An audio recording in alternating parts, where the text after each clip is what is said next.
semua, perkenalkan nama saya Muhammad Fakram, mahasiswa dari Universitas Sentul Maroso Poso, program studi pendidikan biologi. Jadi berdirinya saya di sini untuk menjelaskan tentang penelitian yang saya sudah lakukan. Penelitian ini dilakukan di daerah hutan mangrove Karawasa. Dan video ini juga bertujuan untuk memenuhi tugas mata kuliah biologi umum yang diampu oleh dosen Ibu Indri Novayanti Gala SPD MPD.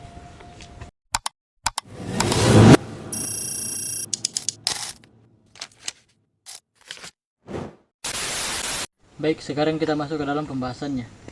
Dari hasil pengamatan dan penelitian. Pertama, tingkat jenis tanaman ini merupakan jenis mangrove, lebih spesifiknya misalnya Physophora, Mucronat, Pezizopora, Chilose. Tingkat gen, tanaman ini memiliki karakteristik genetik yang khas untuk genus Rhizopora yang menentukan ciri morfologi dan fisiologisnya. Tingkat ekosistem, tanaman ini merupakan bagian dari ekosistem mangrove yang merupakan wilayah peralihan antara darat dan laut. Ekosistem ini memiliki peran penting sebagai habitat bagi berbagai biota laut, melindungi pantai dan erosi, dan menyerap karbon. Spesies, berdasarkan bentuk daunnya, kemungkinan besar ini adalah spesies mangrove dari genus Rhizopora. Yang kedua, tingkat jenis. Ini adalah akar napas, yaitu modifikasi akar yang tumbuh vertikal ke atas dari dalam lumpur untuk mengambil oksigen langsung dari udara. Tingkat gen, akar ini memiliki informasi genetik spesifik untuk genus Avicernia yang memungkinkan mereka mengembangkan struktur pneumotafora untuk adaptasi di lingkungan berlumpur dan kekurangan oksigen.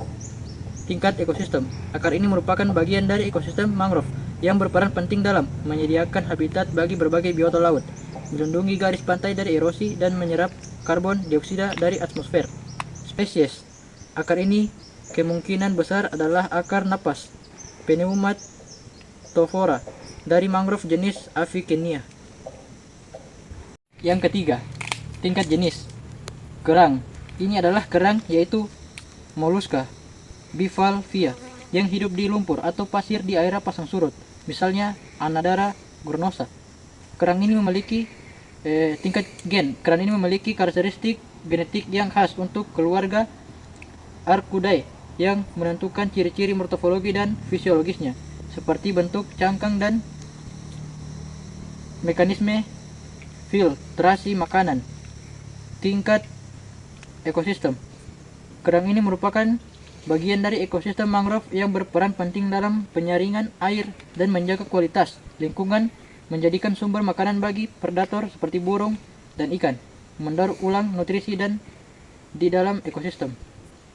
Spesies, makhluk hidup tersebut adalah kerang dari keluarga Archidae dari genus Anadara. Yang keempat, tingkat jenis. Lubang ini adalah bagian dari aktivitas biologis kepiting yang menggali lubang sebagai tempat berlindung, mencari makan, dan berkembang biak. Tingkat gen, kepiting bakau memiliki karakteristik genetik yang unik untuk genus Uca yang menentukan perilaku menggali lubang, warna capit yang mencolok pada jantan, dan adaptasi fisiologis untuk hidup di lingkungan dengan salinitas yang berubah-ubah. Tingkat ekosistem, berperan dalam menyuburkan tanah dan meningkatkan erasi, mendaur ulang nutrisi dan bahan organik menjadi sumber makanan bagi predator yang lebih besar, menyediakan habitat bagi organisme lain. Spesies, lubang ini lubang dari kepiting bakau Uca spp atau jenis kepiting lainnya yang hidup di ekosistem mangrove. Yang kelima, tingkat jenis. Populasi Rhizopora yang hidup bersama di area tersebut. Populasi ini berinteraksi satu sama lain melalui perkawinan, silang, persaingan sumber daya, interaksi dengan spesies lain. Tingkat gen, kita akan menemukan variasi genetik di dalam populasi Rhizopora. Variasi ini mempengaruhi karakteristik seperti kecepatan pertumbuhan, toleransi terhadap salinitas, ketahanan terhadap hama dan penyakit. Tingkat ekosistem, ekosistem ini memiliki ciri khas kondisi tanah yang berlumpur dan disalin, kehadiran akar mangrove yang kompleks. Berbagai jenis biota yang bersosialisasi seperti ikan, kepiting, burung, moluska, spesies. Dari gambar terlihat adanya akar tunjang dari pohon mangrove. Berdasarkan bentuk dan akar dan lokasinya, kemungkinan besar spesies mangrove ini adalah Rhizopora. Yang keenam, tingkat jenis. Kita melihat populasi ikan geledok yang hidup bersama di habitat lumpur. Mereka berinteraksi satu sama lain melalui perkawinan, persaingan wilayah, interaksi sosial lainnya. Tingkat gen. Setiap individu ikan geledok memiliki variasi genetik yang mempengaruhi karakteristik unik seperti ukuran tubuh, warna kulit, kemampuan adaptasi terhadap lingkungan. Tingkat ekosistem. Ikan geledok adalah bagian penting dari ekosistem mangrove. Dan lumpur pantai ekosistem ini memiliki ciri khas, kondisi lingkungan yang unik, pasang surut, salinitas tinggi, berbagai jenis organisme yang berinteraksi, termasuk tumbuhan, mangrove, kepiting, burung, pantai, ikan-ikan kecil lainnya. Spesies. Ikan geledok Mudskipper. Spesies yang paling umum ditemukan adalah dari genus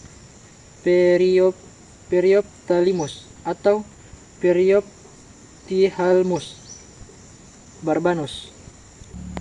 Yang ketujuh alias yang terakhir, tingkat jenis. Kita melihat populasi Lithoraria scabra yang hidup berkelompok di batang pohon mangrove. Mereka berinteraksi melalui reproduksi, persaingan, mendapatkan alga dan lumut sebagai makanan, respons terhadap perubahan lingkungan, misalnya pasang surut. Tingkat gen. Pada tingkat genetik, setiap individu Lithoraria scabra memiliki variasi genetik, variasi yang mempengaruhi ukuran tubuh, warna cangkang, toleransi terhadap suhu dan salinitas yang berbeda. Tingkat ekosistem. Lithoraria scabra adalah dari ekosistem mangrove. Dalam ekosistem ini berperan sebagai herbivora, pemakan alga yang tumbuh di batang pohon, mangsa bagi burung, kepiting, dan ikan yang lebih besar. Agen penting dalam siklus nutrisi melalui ekskresi mereka. Spesies. Berdasarkan gambar ini, siput ini kemungkinan besar adalah spesies Lithoraria scabra atau yang dikenal juga sebagai siput Littorina, sering ditemukan di hutan mangrove. Baik, mungkin itu saja pembahasan dari hasil penelitian yang telah saya lakukan. Mohon maaf jika banyak kekurangan. Saya akhiri. Goodbye.